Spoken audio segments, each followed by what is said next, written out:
ఇప్పుడు యూదులు ఏదైతే గాజా ప్రజలకు చేశారో, ఏ ఆకలైతే గాజా ప్రజలకు ఇచ్చారో, ఏ చావులైతే చూశారో, ఎంతటి నరమేధం చేశారో తిరిగి అదే వారికి మళ్లీ రాబోతుంది. అది వాళ్ళు చూడబోతున్న మహాశ్రమల కాలం.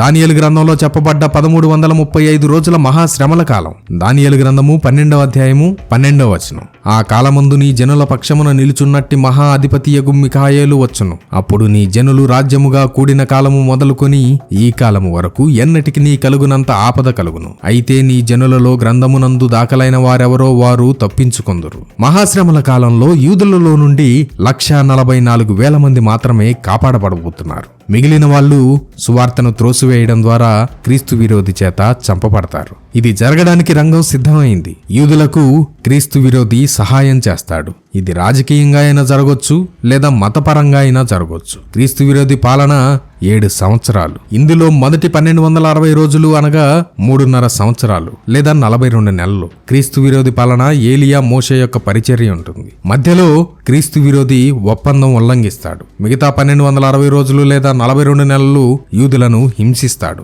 ఈ హింస 1335 రోజుల వరకు జరుగుతుంది. అంటే 1260 + 75 = 1335 రోజుల వరకు జరుగుతుంది. అందుకే ఇలా రాయబడింది. దానియేలు 12వ అధ్యాయము 12వ వచనం. 1335 దినములు తాలుకొని కనిపెట్టువాడు ధన్యుడు.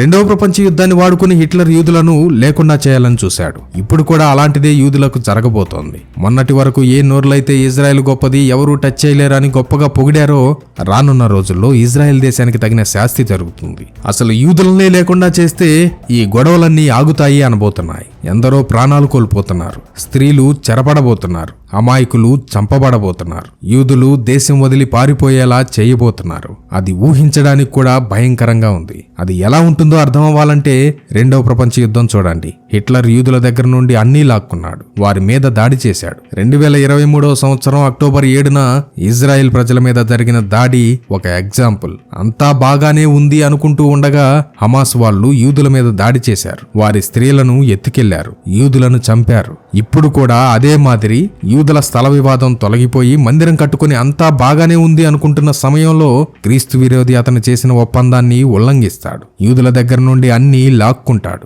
యూదులు దేవాలయాన్ని అపవిత్రం చేస్తాడు. యూదులు అతనికి వ్యతిరేకం అవుతారు. క్రీస్తు విరోధి వాడి మిలిటరీ యూదులను చంపడానికి పూనుకుంటారు. వారితో పాటు వారి శత్రువులైన అరబ్ దేశాలు కూడా యూదులను నాశనం చేయడానికి సిద్ధం అవుతాయి.